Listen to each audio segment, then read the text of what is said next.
سناریوی حذف محمد علی طاهری و نابودی عرفان کیهانی حلقه توسط رژیم جمهوری اسلامی.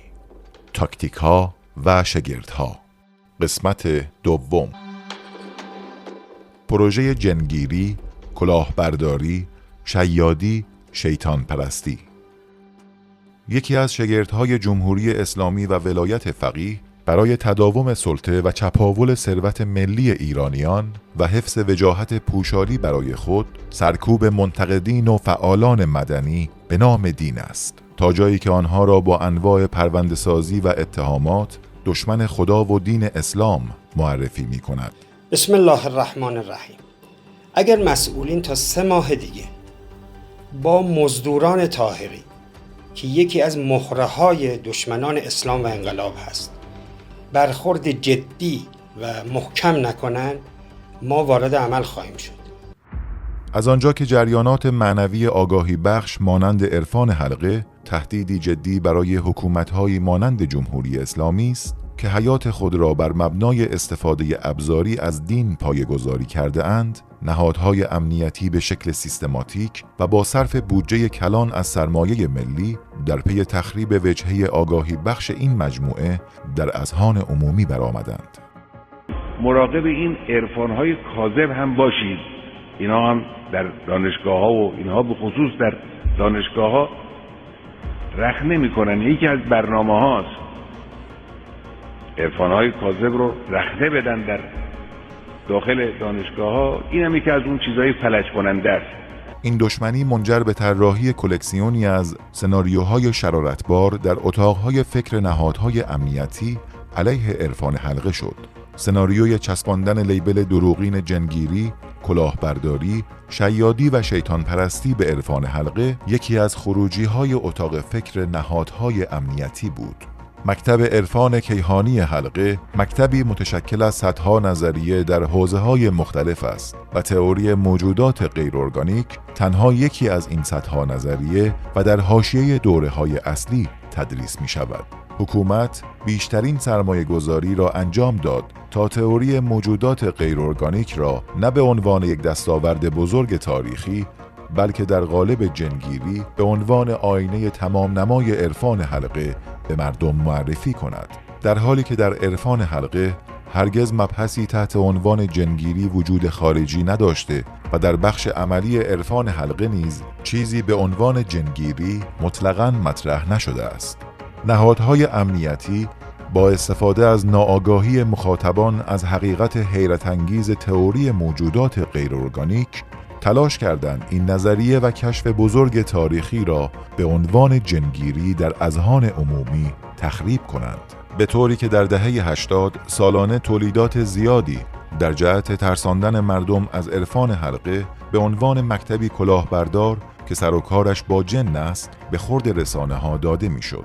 این سناریو در شکلی فراگیر از طریق چاپ و نشر 10 عنوان کتاب و مجله، تهیه و پخش 10 کلیپ و فیلم از رسانه ملی و سایر رسانه‌ها، 10 برنامه تلویزیونی و رادیویی، برگزاری همایش‌ها، ساخت سریال و مستندهای دروغین بر آن بود به مردم القا کند عرفان حلقه یک مکتب بسیار خطرناک در زمینه جنگیری و شیطان پرستی است. با توجه به تنفر عمومی از خرافه پرستی و ترسی که جامعه به شکل تاریخی از موضوع جن در ذهن خود داشت، چسباندن لیبل دروغین خرافه پرستی و جنگیری به عرفان حلقه بهترین شگردی بود که نهادهای امنیتی بتوانند در دل مردم نسبت به این مکتب رعب و وحشت و زدگی ایجاد کنند. نهادهای امنیتی مربیان نفوذی را در این خصوص آموزش دادند تا مبحث ویروس‌های غیر ارگانیک را به شکل کاملا انحرافی و مطلوب نظام به شاگردانشان آموزش دهند تا گستره این انحراف روز به روز وسیع‌تر شود. از ایفاگران اصلی این سناریو میتوان به گروه متخلف و اخراجی امانت طاهر اشاره کرد که هم در زمان اسارت و هم پس از آزادی محمد علی طاهری با پشت پا زدن به سوگندنامه خود مبنی بر امانتداری سناریوی جنگیری را در صدر اهداف ضد انسانی خود قرار داد و با تحریف آموزه ها همچنان به شکل کاملا موذیانه سعی دارد در پوشش مربیگری عرفان حلقه بحث ویروس‌های غیر ارگانیک را در قالب موضوع جنگیری به مخاطب غالب کند تا این پروژه از نفس افتاده همچنان به حیات خود ادامه دهد. همه اینها در شرایطی بود که محمد علی طاهری بنیانگذار این آموزه‌ها در برابر این حجم‌های غیر انسانی و در شرایط سخت و ناعادلانه بازداشت غیرقانونی حق هیچ گونه دفاعی از مکتب خود نداشت. کلیه شاگردان و شفایافتگان این مکتب نیز که در صدد پاسخگویی به این اکاذیب برمی آمدند دستگیر می شدند. یا محمد علی طاهری و شاگردانش را آزاد کنید یا ما را هم زندانی کنید. بازجویان امنیتی بارها به محمد علی طاهری گفته بودند با اعدام او و تحریف آموزه‌ها لاشه عرفان حلقه را به آیندگان تحویل خواهند داد. یعنی اگر طاهری اعدام نشه شما باید منتظر گسترش عرفان حلقه باشید.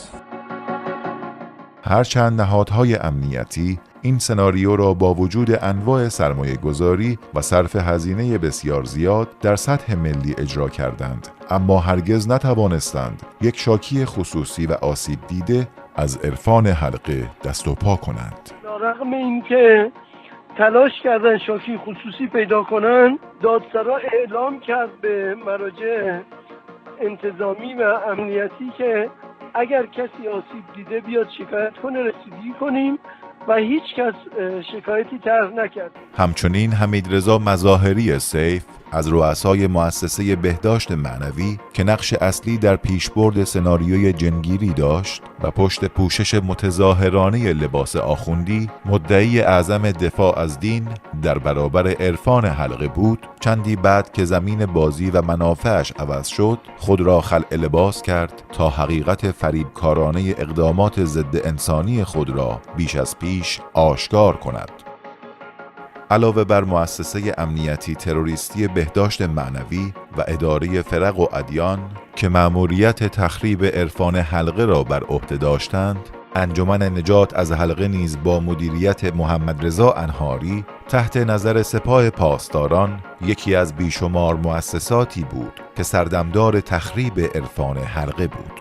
انهاری که مدتها با تبلیغ انواع اتهامات اخلاقی علیه عرفان حلقه سعی داشت این مکتب را بدنام جلوه دهد، خود نهایتاً پس از انتشار یک فایل صوتی که پرده از رسوایی اخلاقی او برمی داشت از کار برکنار شد و ثابت کرد سپاه پاسداران گماشتگانی را علیه عرفان حلقه به کار می گمارد که خود ناقض حریم‌های اخلاقی در وسعتی بی حد و مرز هستند. در محتوای فایل صوتی که از این رسوایی اخلاقی منتشر شده بود، انهاری اذعان می‌کند برای پیشبرد کارهایش از دعانویس و جادوگر استفاده می‌کند.